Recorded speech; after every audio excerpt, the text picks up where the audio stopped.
Well, good to see you all. This is a very, very impressive gathering for the middle of the summer.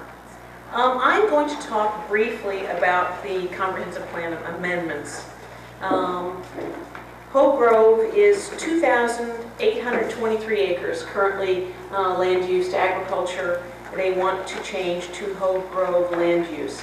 They're currently entitled to no greater than 141 houses and no commercial. They are requesting 4,300 residences, 3,900,000 square feet of, let's call it office space, 250 hotel rooms, 80 assisted living facility rooms, 450,000 square feet of retail. All inside a new independent urban service district called the Hope Grove Urban Service District. Harmony is 2,700 acres is the application, which is curious because Harmony Ranch is 4,500 acres. We have no idea what's proposed for the remaining 1,800 acres that are part of the Harmony Ranch. So they're separating this, and the application is only for 2,700 acres. The current entitlement would allow them to put 135 homes and no commercial on Harmony. They are requesting 4,000 residences, 1.9 million square feet of, let's call it office space, and 100,000 square feet of retail. The combined projects will be 8,300 homes and roughly 7 million square feet of commercial. Hope Grove has two proposed comprehensive plan amendments. The first is the Hope Grove Urban Service District. It's characterized as a new independent urban service district. I don't know whether it's a primary or if it's a secondary urban service district. I must assume it is neither. So is this new urban service district subject to the comprehensive plan requirements for a primary or a secondary urban service district? I don't know the answer to that question. The language in the urban service district comp plan amendment is unenforceable. The language says that this urban service district is intended to, and it lists a whole bunch of stuff, be a workable, livable community, doing all this environmental restoration and all these good things. However, it's not enforceable. Similarly, the second Hope Grove comprehensive plan amendment, the Hope Grove land use, is also unenforceable. It is only intended to do this laundry list of things, enhance the environment and have all these great amenities. There is no requirement that it have any of the happy features that it enumerates. This new Hope Grove land use will also create its own form-based zoning code, which will regulate open space, building coverage, buffers, parking requirements. Hope Grove will not follow Martin County's regulations. Number 5 in the amendments states, and I'll read this verbatim, project infrastructure shall be phased in a manner that supports only the development activity proposed within a respective final site plan development order. There is no mention anywhere in this amendment of any infrastructure improvements to be made as the result of Martin County concurrency requirements. This only addresses internal infrastructure, and to tell you the truth, that's not even required because it just says that they intend to create this stuff. Number 6, the maximum height of habitable buildings shall be 4 stories. So habitable, according to my dictionary, means that it is suitable to live in. So because it's silent on so at least the 3,900,000 square feet of, let's call it office space, and the 450,000 square feet of retail is not subject to the 4-story height limit. Only the buildings that you live in will be subject to the 4-story height limit. All comprehensive Plan policies that require density and land use transitions and physical buffers do not apply in the Hope Grove land use. Commercial ag may continue on the land so that they can put 4,300 homes, 3,900,000 square feet of office-like space, 250 hotel rooms, 80 assisted living facility rooms, and 450,000 square feet of retail, and they get to keep their ag exemption. Hope Grove will be served by centralized water and sewer, and I'll talk more about that later. Here's some more facts. All future developments and all comprehensive plan amendments must be consistent with all chapters of the comprehensive plan. We have public facilities level of service requirements for all developments. Policy 14.1B2(2)(a) states that future development shall pay for the full cost of the capital improvements needed to address the impact of such development.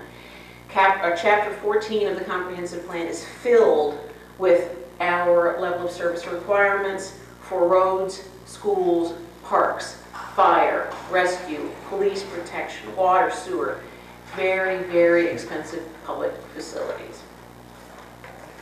Hope Grove says that they're going to be served by centralized water and wastewater. Neither Harmony nor Hope Grove is in either South Martin Regional Utility or Martin County Utility service areas. This map, which is too small to see, it's a map of Martin County, and it's a regional utility map. And it says this is the service area.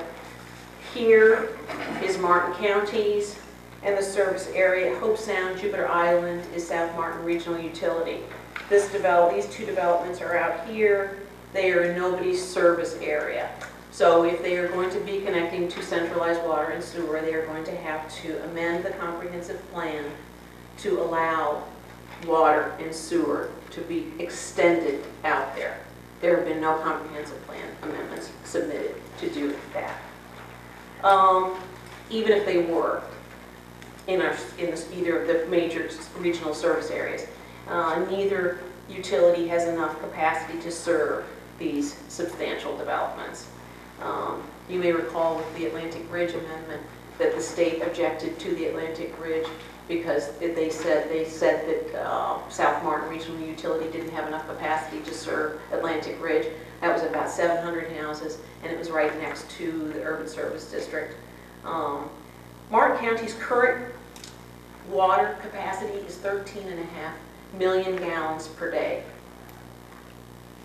We currently use 9 million gallons per day to serve 90,000 people. That leaves 3.5 million gallons per day of capacity that's available. Harmony projects a usage of 2.5 million gallons per day. Hope Grove, so that leaves 1 million gallons per day of capacity countywide. Hope Grove projects 3.8 million gallons per day. So that's 2 million of potable and 1.8 of irrigation. So there is no capacity for water in Martin County. Another thing, these utilities are wildly expensive. Martin County Utilities borrowed, I think, $47 million, and I think it was in 2004, in order to expand our capacity at Tropical Farms. We added on 8 million gallons, and that was close. That was inside the urban boundary, and that was $47 million 8 years ago. So where's the money? Where are the comp plans, comp plan amendments? Where are all these things that are necessary in order to satisfy all of these requirements? Neither development has submitted any comprehensive plan amendments to address the overwhelmingly expensive provision of public facilities to serve their projects. There are no amendments for roads, schools, water, sewer, parks, police, fire, any of that.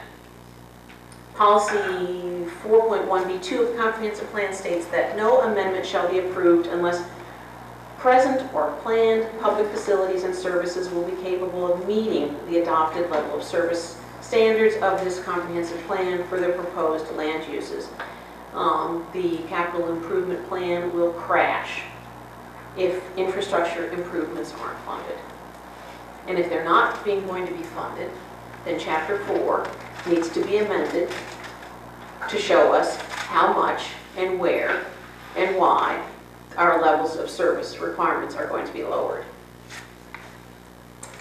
Policy 4.7A6 deals with allowed alterations to the primary urban service boundary. And these are some of the requirements. One is that there not be any internal inconsistencies within the comprehensive growth management plan.